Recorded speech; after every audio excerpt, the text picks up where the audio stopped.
작년에는 마태복음으로 말씀을 전했는데 올해는 누가복음으로 말씀을 전합니다. 사실 예수님의 탄생과 관련된 이야기는 마태복음과 누가복음에 사이좋게 이렇게 나누어져 있어서 우리가 함께 살펴봐야 됩니다. 예를 들어 마태복음에는 동방박사들의 경배 이야기가 있는데 누가복음에는 베들레헴, 로컬이죠, 로컬. 베들레헴 목자들의 경배 이야기가 있습니다. 유대인들 중에 믿는 자들의 경배와 이방인들 중에 믿는 자들의 경배가 기록되어 있는 거죠. 또 마태복음에는 천사가 자꾸 요셉에게 자꾸 나타나서 말씀하는 것이 기록되어 있는데 누가복음에는 천사가 마리아에게 나타나서 말씀하고 있는 것을 보게 됩니다. 그러니까 마태복음을 통해 우리는 요셉의 입장을 조금, 우리 남자들은 요셉의 입장을 좀 이해하게 돼서 마태복음을 좋아하는 것 같아요. 할렐루야. 여성분들은 누가복음을 통해 마리아의 입장을 알게 되는 거죠. 또 마태복음은 예수님의 그 왕직을 강조하기 위해서 다윗과 솔로몬으로 내려지는 예수님의 족보가 기록되어 있는데 누가복음에는 예수님이 사람이 되셨다는 그 성육신을 강조하고 하나님의 아들이 여자의 후손으로 오셨다는 사실을 강조하기 위해서 예수님의 어머니 마리아를 중심으로 예수님의 족보를 우리에게 말씀하고 있습니다. 이렇게 마태복음과 누가복음에 기록된 예수님의 탄생과 관련된 이야기들을 우리가 살펴보면서 저는 올해 하나님의 구속일이 우리에게 일어날 때 우리에게 반드시 이러한 일들이 나타나는구나 라는 것을 몇 가지 깨닫고 그 감동을 오늘 여러분과 나누려고 합니다. 첫 번째로 하나님의 구속일이 우리에게 펼쳐질 때 반드시 사탄의 저항의 역사가 일어난다는 사실입니다. 부인할 수 없는 사실이에요. 제가 여기서 말씀드리는 이 사탄의 저항이란 일이 형통하게 되지 않고 자꾸 꼬이는 것을 말하는 것이 아닙니다. 우리가 만약에 잘못된 계획을 세우고 내 뜻대로 일을 진행하려고 할 때 일이 내 계획대로 형통하게 되지 않고 꼬이는 것은 사탄의 저항이 아니라 오히려 하나님의 간섭일 수도 있습니다. 사탄의 저항은 정확한 목표를 가지고 있는데 바로 까닭 없이 우리를 못 살게 구는 것이 아니라 예수 그리스도를 막는 것입니다. 아합과 여호사밧이 연합군을 만들어서 전쟁을 했습니다. 그때 적들이 뭐라고 작전을 가지고 나오냐면 오직 아합 왕을 죽이려고 목표를 삼고 전쟁을 나왔습니다. 그래서 여호사밧 왕을 보고 이스라엘 왕 아합인 줄 알고 여호사밧을 죽이려고 일제히 달려가니까 여호사밧이 깜짝 놀라가지고 도망쳤죠. 그들은 옆에 있는 이스라엘 병사들에게 별로 관심을 두지 않았습니다. 그들의 목표는 오직 이스라엘 왕의 목숨이었습니다. 마찬가지로 사탄은 정확한 목표를 가지고 있습니다. 사탄의 목표는 예수 그리스도입니다. 예수 그리스도만 우리가 전하지 않는다면 사탄은 우리에게 관심을 끌 겁니다. 예수님이 태어나셨을 때 마태복음이 우리에게 들려주는 이야기는 헤롯이 아기의 목숨을 원했다는 사건입니다. 헤롯은 베들레헴의 수많은 아기들을 죽이는 끔찍한 일들을 했죠. 근데 여러분, 우리가 혼돈하지 말아야 할 것은 헤롯이 베들레헴의 수많은 아기들을 미워한 게 아닙니다. 헤롯이 노린 목숨은 오직 한 아기의 목숨이었는데요. 유대인의 왕으로 태어나신 그 아기가 누구인지 알 수 없었기 때문에 헤롯은 유대인의 왕의 목숨을 미워해서 베들레헴에 있는 많은 아기들의 목숨을 순교자를 낸 거죠. 마태복음 2장 13절의 천사의 말을 들어봅시다. 그들이 떠난 후에 주의 사자가 요셉에게 현몽하여 이르되 헤롯이 아기를 찾아 죽이려 하니 일어나 아기와 그의 어머니를 데리고 애굽으로 피하여 내가 내게 이르기까지 거기 있으라. 여러분, 우리가 예수님만 전하지 않는다면, 우리가 아무리 일을 하고 소세지를 먹고 저런 일을 해도요, 사탄은 우리에게 관심 끕니다. 사탄은 한인장로교회에 관심 끕니다. 그러나 한인장로교회가 자꾸 예수를 전하고 예수를 예배하고 예수의 말씀을 가르치고 예수의 증인들이 여기 모이면요, 우리는 사탄의 표적이 됩니다. 왜냐하면 사탄의 표적은 사실 여러분과 제가 아니라 여러분과 제가 전하는 예수 그리스도이기 때문이에요. 세상이 너희를 미워하면 너희보다 먼저 나를 미워한 줄 알라. 우리 주님이 이런 말씀을 남기셨어요. 하나님의 구원은 다른 것이 아니라 예수 그리스도입니다. 예수라는 이름 자체가 뭐냐면 여호와께서 구원하신다라는 뜻이에요. 하나님은 우리에게 다른 구원을 주시지 않습니다. 하나님은 우리에게 다른 구원의 이름을 주신 적도 없습니다. 다른 이로서는 구원을 받을 수 없나니 천하 사람 중에 구원을 받을 만한 다른 이름을 우리에게 주신 일이 없음이라 하였더라. 여러분, 성탄절은요, 구세주 예수님께서 이 땅에 태어나신 날을 기념하는 날이고, 그래서 성탄절은 하나님께서 세상에 구원을, 살베이션을 베푸신 날을 기억하며 감사하는 날입니다. 하나님의 구원의 소식을 맡은 사람들은 위험에 처할 수 있습니다. 영적으로 위험해집니다. 요셉과 마리아는 이 구원자 예수를 낳았기 때문에 헤롯의 표적이 되었고 위험에 처했어요. 마리아가 예수님을 낳지 않았더라면, 요셉이 마리아와 결혼하지 않았더라면, 요셉이 다른 여자랑 결혼했더라면 그들은 100% 안전해요.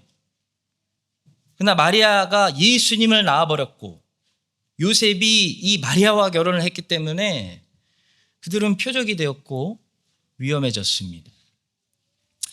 요셉은 이 마태복음에서 계속 천사의 지시를 받고 있는데, 요셉이 마태복음에서 계속 천사의 지시를 받고 있는 것을 보면 참 놀라운 것은 이 천사의 지시가 항상 한 박자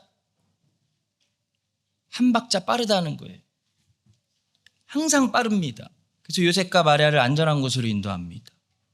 여러분, 요셉이 천사의 지시를 받았다는 것은 우리가 오늘 하나님의 말씀으로 인도를 받는 것과 비슷한 겁니다. 하나님의 말씀은 항상 한 박자 빨라요. 그래서 우리를 안전한 곳으로 인도할 수 있습니다. 그래서 하나님의 말씀만 잘 듣고 따라가면 항상 사탄의 공격에서 한 박자 미리 벗어날 수가 있어요. 헤롯의 군대가 베들레헴에 도착했을 때 이미 요셉은 피난했어요. 이미 거기 없어요. 말씀을 듣고 지시를 받아 떠났기 때문입니다. 여러분과 저도 요셉과 마리아처럼 예수를 품고 예수를 간직하고 있는 예수의 증인으로 살고 있다면 우리는 우리의 뒤를 쫓는 마귀의 공격이 있다는 것을 잊지 말아야 됩니다. 근신하라, 깨어라, 너희 대적 마귀가 우는 사자같이 두루다니며 삼킬 자를 찾나니 말씀합니다. 마귀는 예수가 없는 사람들을 뒤쫓지 않습니다.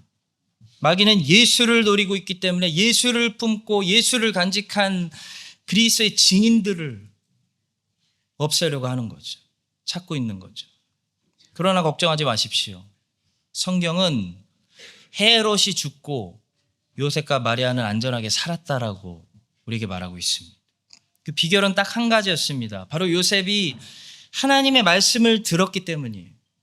요셉이, 이 가장이 하나님의 말씀을 들었고 하나님 말씀에 인도하심을 받았기 때문이에요.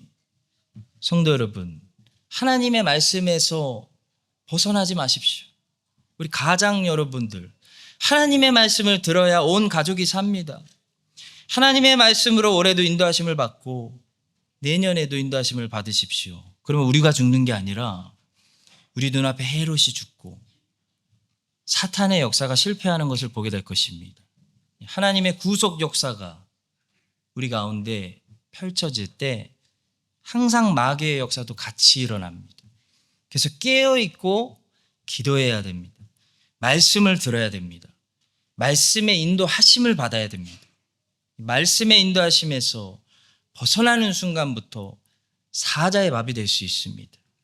이 크라이스트 처치 한인장로교회 말씀으로 인도함을 받아서 요셉과 마리아처럼 헤롯이 날뛰는 그 위험한 상황 속에서도 안전한 곳으로 다니신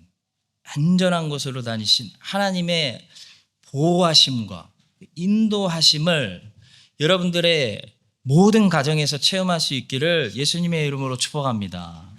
자, 두 번째로 하나님의 구속일은 반드시 하나님의 종들의 믿음과 순종을 통해 역사한다는 사실입니다.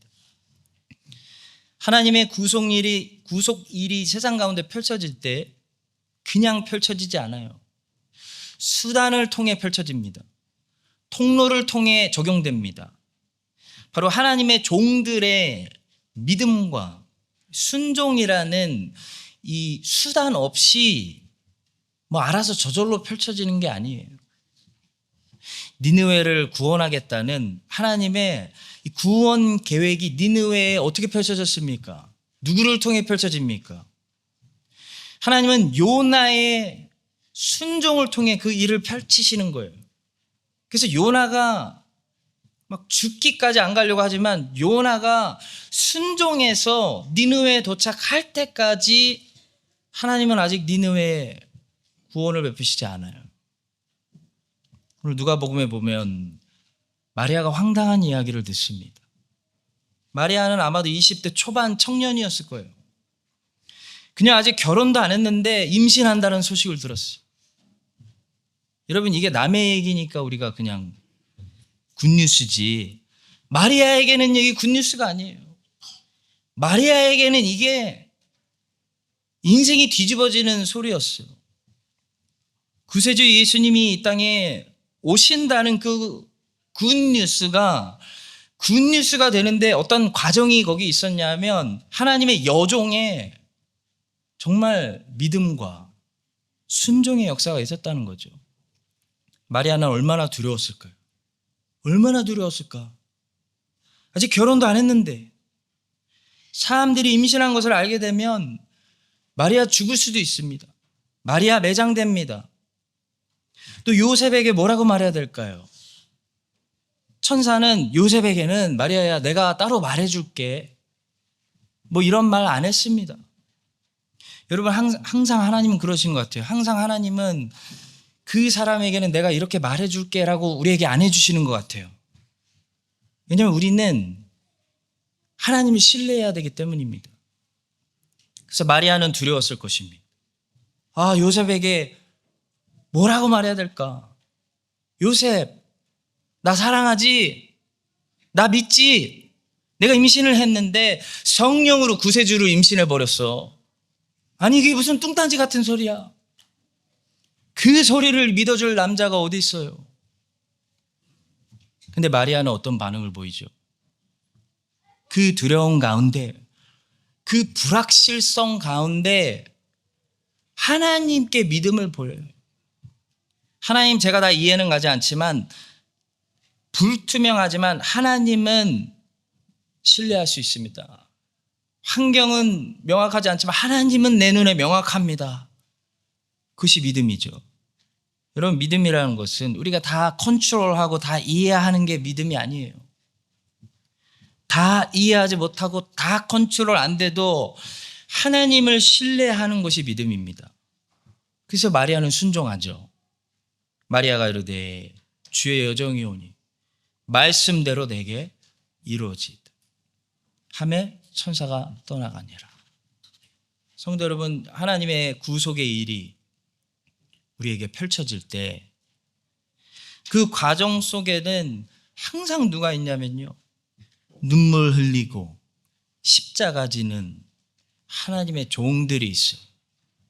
이스라엘 백성들이 애굽에서 학대당하고 못 살겠으니까 하나님께 구원해달라고 부르짖었을 때 하나님의 구원이 시작될 때 우린 누구의 이야기를 먼저 듣게 됩니까? 모세의 이야기를 먼저 듣게 되는 거예요. 하나님이 구원을 시작할 때 제일 먼저 누가 등장합니까? 모세가 등장해요. 주의 종이 등장해요. 하나님 모세를 부르세요. 불타는 떨기나무에서 모세를 부르세요. 모세야, 구원해야 되겠다. 애굽으로 가거라. 모세가 안 간다고 그랬어요. 미쳤어요. 주님 저 못 가겠어요. 다른 사람 보내주세요. 그 엄청난 일에 저 못하겠어요.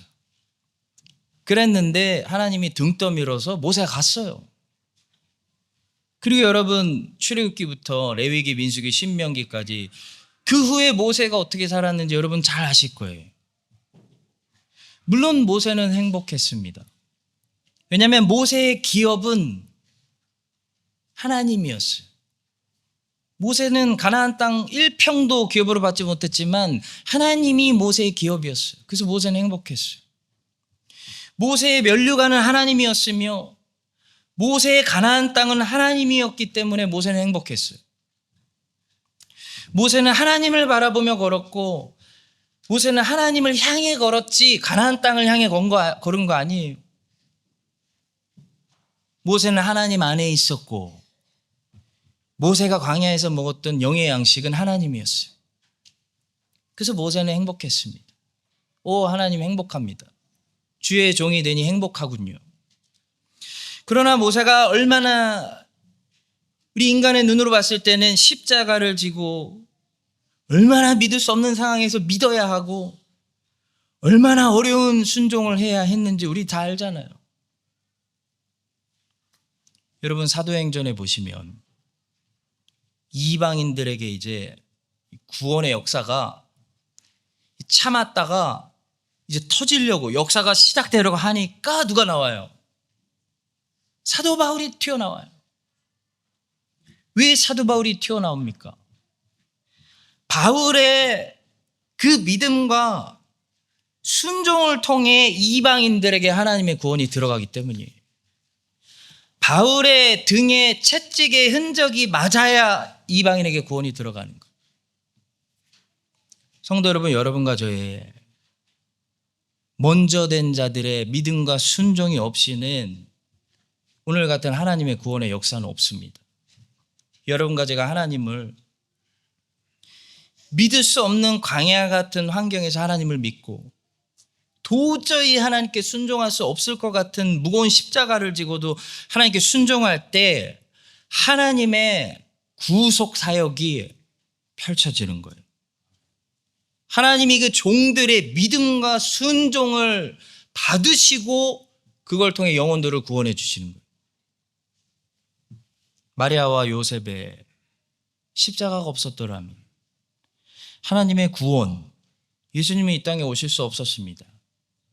마리아와 요셉이 도저히 믿을 수 없는 그 황당한 일들 속에서 하나님을 믿었어요. 믿어야지 어쩌겠어요. 믿어졌어요. 정말 감당하기 어려운 그 각자 자기의 십자가를 지고 하나님의 뜻에 순종했기 때문에 예수 그리스도가 2000년 전에 세상에 오셨고 잘 양육되었고 구원을 이루실 수가 있었습니다. 아브라함이 하나님의 황당한 부르심을 받고, 아니 부르실 거면 좀 젊을 때 일찍 부르시지, 다 은퇴했는데 황당한 부르심을 받고 그때 믿음으로 순종해서 발전된 세상 버리고 미개인들이 땅으로 가가지고 미개인처럼 살며 25년 동안 하나님의 황당한 약속을 콕 참고 기다리는 그 믿음과 순종을 보이지 않았더라면요 하나님의 구속사는 펼쳐지지 않습니다. 여러분과 저에게도 각자 아브라함의 부르심 같은 하나님의 부르심이 있고요, 모세의 부르심 같은 소명의 부르심이 있습니다. 마리아와 요셉 같은 믿음과 순종의 십자가를 향한 부르심이 있습니다. 크기는 달라도 그리스도인들에게는 그 부르심이 있습니다. 그 믿음과 순종으로 작지만 너가 한번 순종해봐라. 믿을 수 없겠지만 한번 믿어봐라. 그 믿음으로 부르시고 순종으로 부르시는 그 부르심에 우리가 순종할 때마다 하나님의 구속 역사가 일어납니다. 여러분과 제가 이 사실을 기억하고 도저히 이해가 안 가는 황당한 일들이 펼쳐지는 가운데도 하나님을 마리아처럼 신뢰하고 너무 어렵고 무거운 십자가처럼 느껴져도 요셉처럼 순종으로 날마다 나아갈 때 크라이처치 한인장로교회 그런 주의 종들을 통해 하나님께서 이 말세에 뭘 하시냐면요, 하나님의 구원으로 영혼들을 날마다 더해 주시는 그런 은혜를 계속 허락하여 주시기를 예수님의 이름으로 축복합니다. 자, 마지막 세 번째로 하나님의 구속의 일이 펼쳐질 때 우리의 계산을 뛰어넘는 기적이 일어난다는 거예요. 여러분, 기적은 우리에게 기적이지 하나님께 기적이 아닙니다. 누군가 지구에서 중력의 법칙을 벗어나서 움직이면 우리는 이상하다. 와, 점프력 장난 아니다. 뭐 공중부양했다. 에어조던이다. 뭐 이렇게 부르지만 지구에서 벗어나서 지구에서 벗어나면 중력의 법칙에서 벗어났기 때문에 뭐 달이나 화성, 우주에서 높이 점프하고 날아다녀도 우리 놀라지 않습니다. 우리 기적이라고 부르지 않습니다. 마찬가지로 하나님은 모든 법칙을 만드셨어요.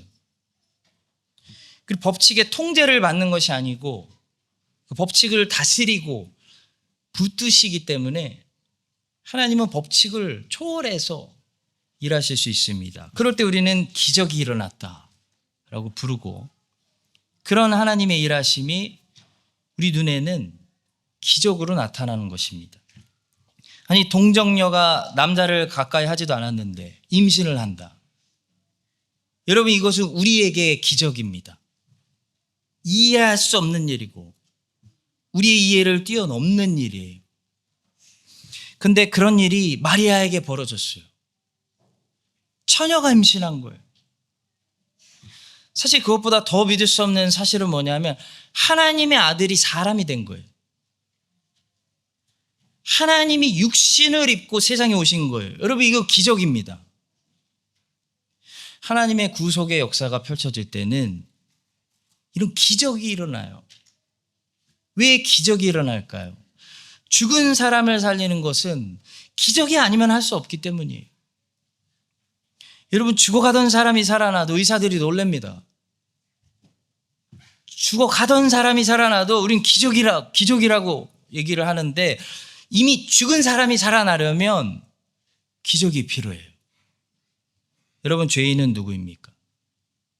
영이 죽은 사람이, 생명이신 하나님 밖으로 튕겨져 나간 피조물이 죄인이에요. 그러니까 죄인은 생명 바깥에 있는 거예요. 물고기가 물 밖에 있는 거와 마찬가지고 죽은 거죠. 사람이 지구에 없고 지구 밖에 있는 거하고 마찬가지예요. 살 수 없어요.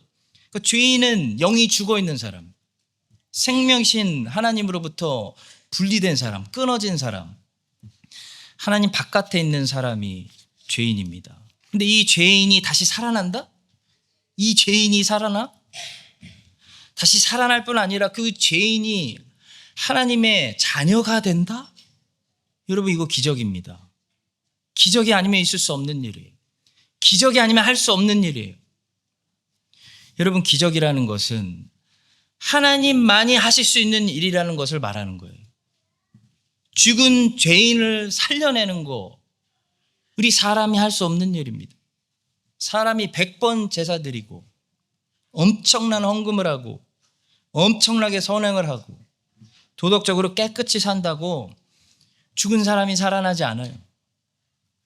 이 사람의 모든 행위, 열심히 제사 드리는 행위, 선행, 도덕, 윤리, 이런 모든 사람의 행위는 기적은 아니기 때문에 죽은 사람을 못 살려요. 그냥 살아있는 사람의 언행을 조금 바꾸거나 살아있는 사람의 습관을 조금 개선하고 살아있는 사람의 삶을 조금 뜯어 고칠 뿐이죠. 여러분, 죽은 사람, 죽은 시체 살려내려면 뭐가 필요합니까? 기적이 필요해요. 그리고 기적은 누구만 할 수 있어요? 하나님만 할 수 있어요. 그래서 죽은 영혼 살려내서 구원하는 일은 언제나 기적인 거예요. 그래서 오늘 본문에서도 기적이 나오는데 바로 하나님의 아들이 성육신하고 처녀의 뱃속에 이 콩보다 더 작은 씨앗으로 잉태되는 것입니다. 그런 기적은 하나님만 하실 수 있는 성령의 일이라고 천사가 마리아에게 설명해줘요.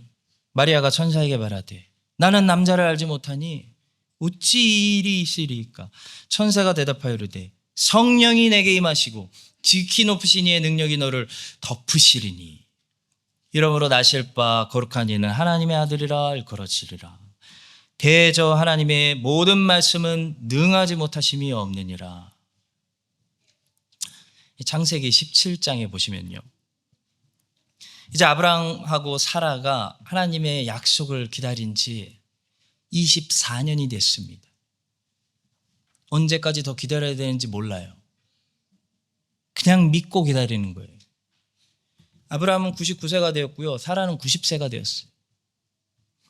아브라함과 사라가 하나님 약속을 기다리다가 이제 뭐 그냥 사는 것 같아요.